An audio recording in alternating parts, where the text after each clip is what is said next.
Bro, the Steelers are not messing around when it comes to 2025. They are focused on the here and now. They don't give a shit about taking a quarterback, which means even more so, Aaron Rodgers is going to be here. And I think I even saw some more stuff that Rooney said and kind of what's going on behind the scenes with the Steelers camp. Like, they got some reassurances from Rodgers. Rooney really thinks that Rodgers wants to be here. He is going to be here. So there's that. Most likely our quarterback room is going to be Rodgers, Mason, and who knows who that third guy is going to be.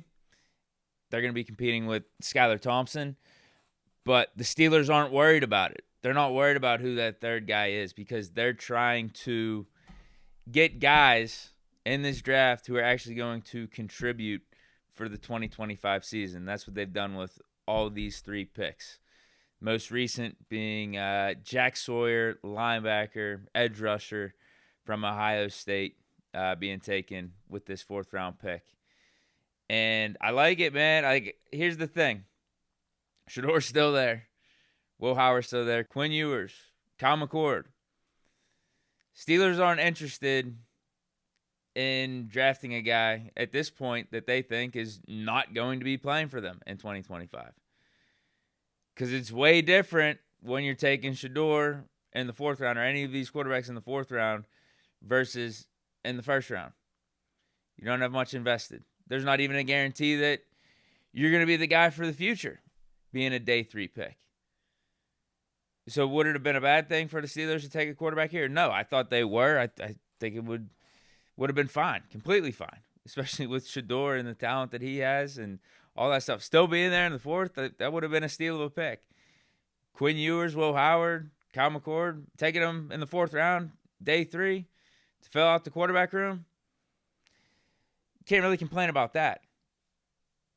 But those guys aren't likely going to be playing in 2025.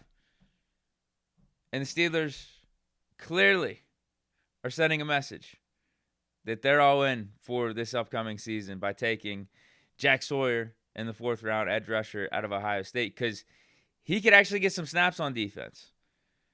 He's going to be the fourth edge rusher after TJ Watt, Highsmith, Herbig, but he can get some snaps. And his claim to fame is being a run stopper. High motor.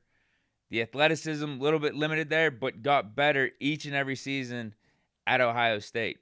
9 sacks last year. Big part of their national championship run in the college football playoff. Leader on defense. So there's good things you really like about Sawyer. And people were saying his upside or his ceiling is probably like a Sam Hubbard, another guy that came out of Ohio State at the same position.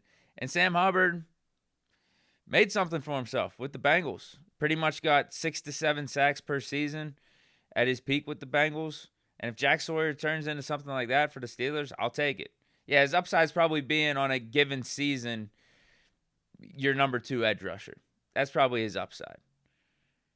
But what we're looking at right now is he's going to provide quality depth, be a good run stopper for us, maybe be a guy that could go in there to give TJ Highsmith some rest and just rush the passer, get after it, use that motor, use that energy to try to spark the defense in given situations. That's what I see him right now. But again, that's helpful for this team in 2025, at least. Yeah, there's development to be had still with Sawyer. Could he eventually be in his third or fourth year, our second edge rusher?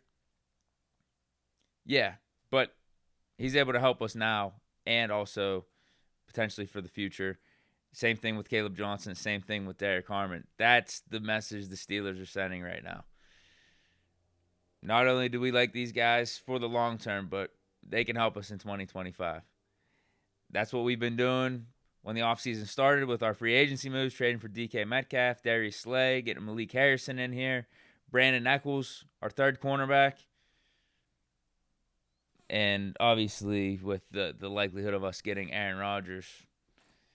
Hey, man. Hey. I ain't against it. I definitely ain't against it. Let me know your guys' thoughts, though, on this Jack Sawyer pick. I think that's what's going on, though. Steelers are showing that they got a vision. They got a plan. They got something in place, and they're sending a message that 2025 is the year. We're going to worry about 2026 and 2026. But even with that being the case, if we only get Rodgers for a year, we're liking that 2026 quarterback class over what we got in front of us right now. At least the upside and the potential from that 2026 class. So, yeah. Let me know your thoughts on Jack Sawyer and us taking another position player over quarterback with Shador still being on the board and guys like Will Howard, Quinn Ewers, Cal McCord still being on the board. But that's it. Stay chilling. I will get worst case scenario. Next video you'll see from me is going to be when the draft is done. I'll just do a full recap of all of our picks, grade the picks, overall reaction, that type of thing. But if there is a pick like Shador, if we take Shador in the 5th round or something like that, I'll do an instant reaction vid for sure. But stay tuned for definitely the vid after the draft, the complete recap of the draft and the Steelers picks and all that type of stuff. But stay chilling. Peace.